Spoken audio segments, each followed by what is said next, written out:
안녕하세요. 저는 한국화 작가 황은지라고 합니다.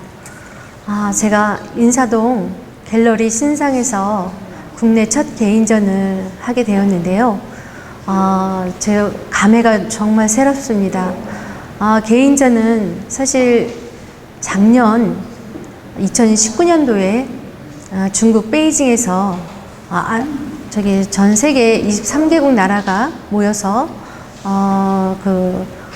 국제 박람회를 열었을 때 제가 한국 대표 3인 개인전에 참여를 해서 베이징에서 하긴 했었습니다. 그렇지만 국내전은 이제 정식으로는 이번이 처음인데, 제가 이렇게 한국화의 그림을 그려서 개인전을 열기까지는 우여곡절이 정말 많았습니다. 제가 작가 노트 도록에 보면 인사말을 연꽃에 비유해서 간략하게 인사를 드렸는데요. 정말 연꽃 같은 인생을 살았다고 해도 과언이 아닐 것 같습니다. 제가 이렇게 그림에 첫 입문을 하게 된 그 계기가 있는데요. 제가 초등학교 시절, 제가 초등학교 정확히 한 5, 6학년 때인가?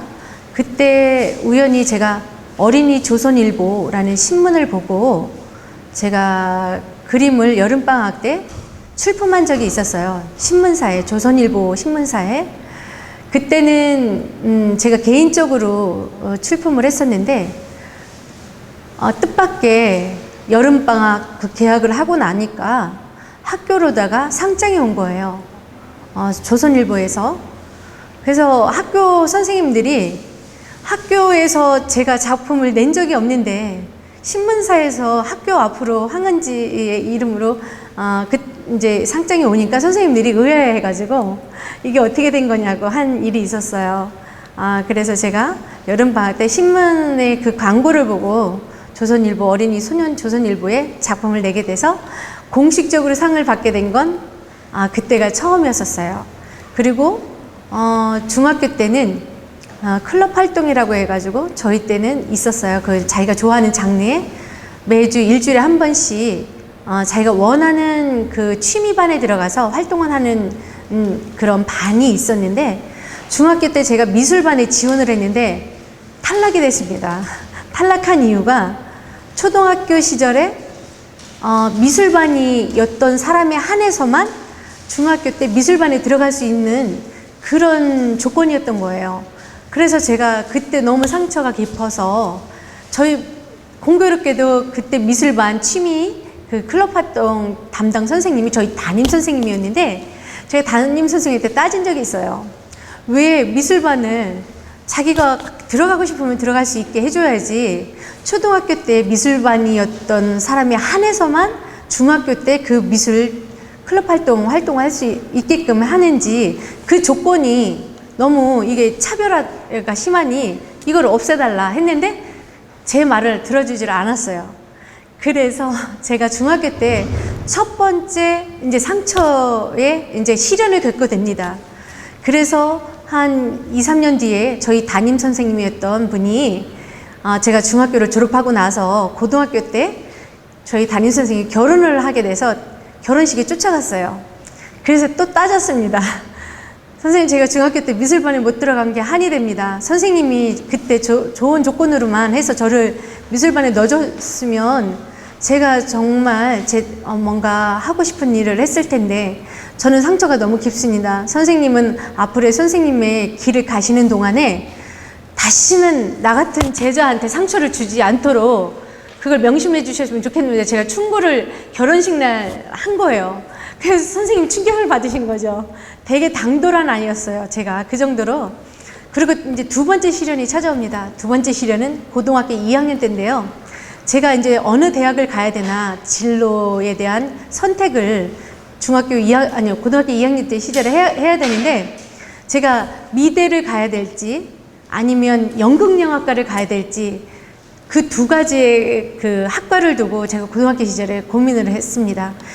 아버지께서 제가 우여곡절 끝에 아버지를 설득을 시켰죠. 아버지가 그러면 미대 교수님을 너를 지도해 주시는 지도 교수님을 찾아봐라 해서 제가 청주대학교 산업디자인과에 모 교수님을 좀 이제 개인 레슨 지도해 줄 것을 이제 이렇게 섭외를 해가지고 이제 준비를 다 했죠. 근데 시골 농촌에 살아서 청주 시내까지 나오고 또 레슨을 받고 시골까지 들어가야 되는 그 시간 타임이 이게 도저히 맞지를 않는 거예요.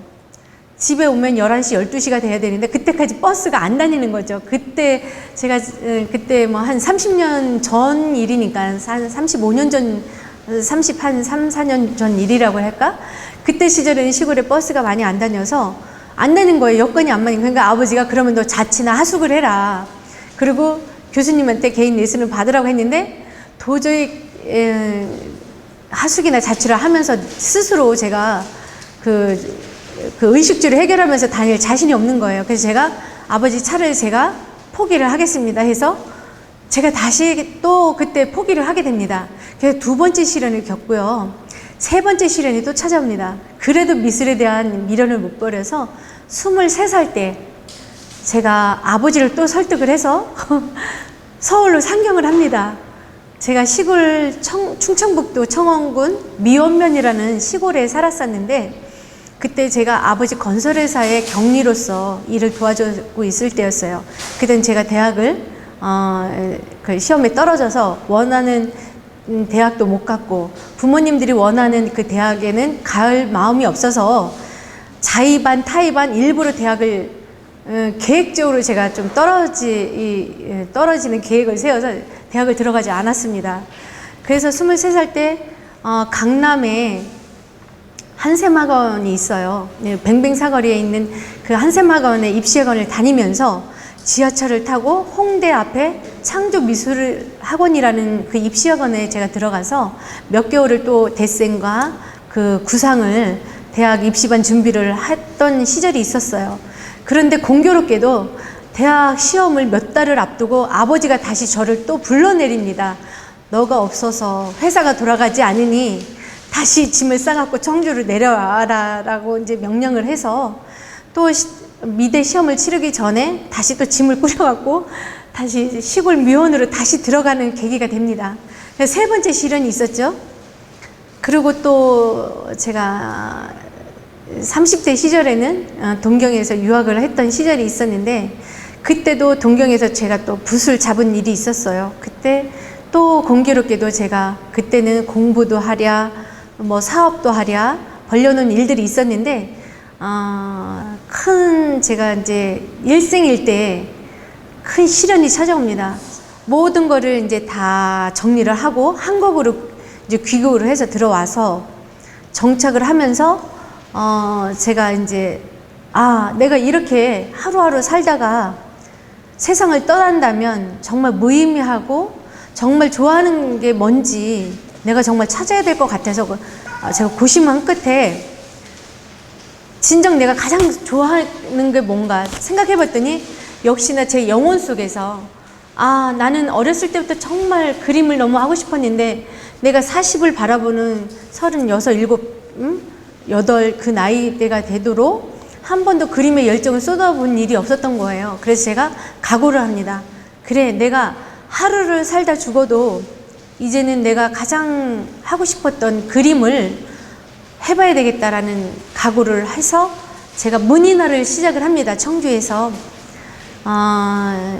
그림 문인화를 이제 하게 됐는데 제가 그림을 시작하게 된 그 해에 공교롭게도 제가 결혼이라는 맞선을 보게 되고 그러고서 붓을 잡은 지 1년도 안 돼서 제가 다시 맞선을 보고 결혼을 하게 되는 또 그런 시절이 찾아옵니다. 그래서 결혼과 동시에 임신을 하게 됐다 보니까 그림은 또 할 수가 없게 됐었어요. 그래서 임신한 상태로 제가 화실을 가뭄에 콩나듯이 가끔 가다가 이제 가서 사군자를 이제 입문을 하게 되죠.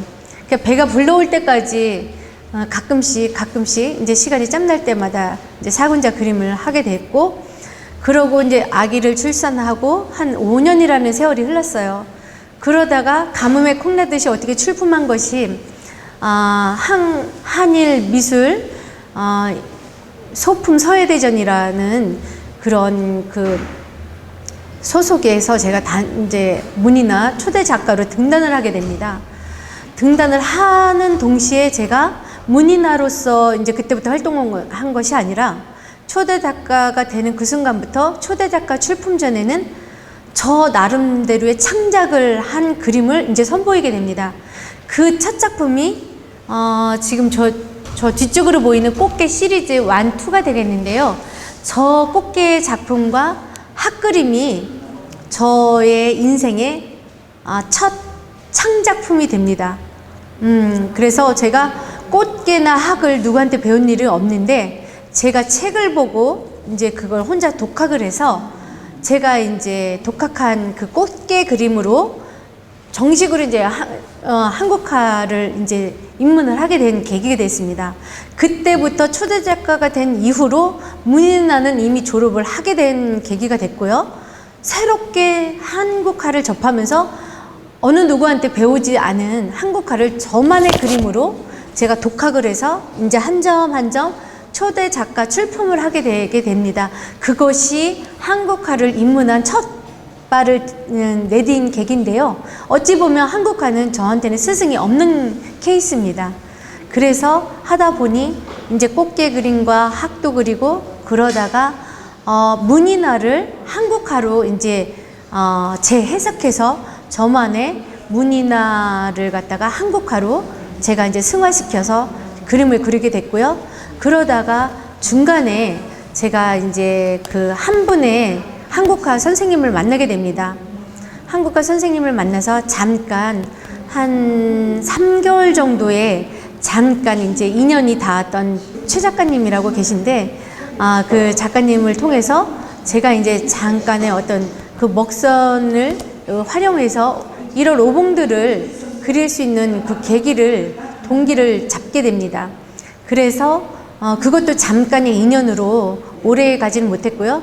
그 작가님과도 한 3개월 정도의 짧은 인연으로 또 마무리가 됩니다. 그 이후로 제가 그 1월 오봉도는 정말 제가 그 서원대학교에서 민화를 잠깐 몇 개월 정도 잠깐 입문한 계기가 있었는데요. 그때 제가 민화를 접했었는데 그때 제가 1월 오봉도를 알게 됐었는데 그거를 그 최 작가님을 통해서 제가 이제 다시 눈을 뜨게 되고 그리고 제가 문인화를 이제 기초한 그 실력을 가지고 제가 이제 먹선을 활용을 해서 1월 오봉도라는 그림을 이제 제가 첫 작품을 그리게 됩니다. 점점 작품을 한 점씩 이제 다음 작품을 시작할 때마다 1월 오봉도의 그 기틀을 저는 그 고정되어 있는 기틀을 깨기 위한 엄청난 저와 저 자신과의 이제 어떤 그 투쟁이라고 그럴까? 그 시도가 이제 시작이 됩니다. 물결을 기존에 있는 일률적인 그 파도를 그리는 게 전 너무 지루하고 싫었고요. 또 하늘에 태양과 달이 있는 게 너무 싫었습니다. 왜 똑같은 그림을 그려야 되는지 이해가 가지 않았고 민화를 저도 해봤지만 서원대학교에서 제가 2달 만에 그 민화를 그만둔 이유가 나는 더 이상 배울 게 없다. 왜? 내가 원하고자 하는 그런 그림의 어떤 그런 풍이 아니었어요. 똑같은 먹지를 대고 그린다는 거는 저한테는 너무나도 진짜 제 목에 올가매는 듯한 그런 그 답답함을 느꼈기 때문에 이런 민화는 나는 더 이상 나는 배울 필요가 없다라는 그런 어떤 확신이 서서 과감하게 서원대학교에서의 평생교육에서 배웠던 민화를 그만두게 됩니다. 그 이후부터 민화와 문인화를 접목한 나의 어떤 나만의 장르를 찾기 위한 이제 끊임없는 이제 노력이 시작된 것이 이 1월 오봉도를 하면서 제가 달도 없애고 하늘에 달이 없어지면서 하늘에 구름과 별을 놓게 되고 또 일률적인 파도를 타파하면서 저만의 그 먹선을 직접 그어서 파도를 그리는 그런 작업을 하게 됩니다. 산도 직접 제가 그리고요. 그러니까 민화의 그 먹지를 대고 그 본을 뜨는 작업은 저한테는 정말 싫었어요. 그래서 저는 본을 직접 먹선을 가지고 제가 직접 그리는 걸로 이제 시도를 하면서 저만의 색깔로 황은지다운 어떤 작품의 색깔을 이끌어내는 그런 작업을 하게 됩니다. 그래서 지금 그렇게 하다 보니 점점 새로운 장르를 더 갈구하게 돼서 한국화가 아닌 회화적인 한국화 같은 그림을 또 시도를 하게 된 게 마지막 작품 레인보우 오봉도의 작품인데요.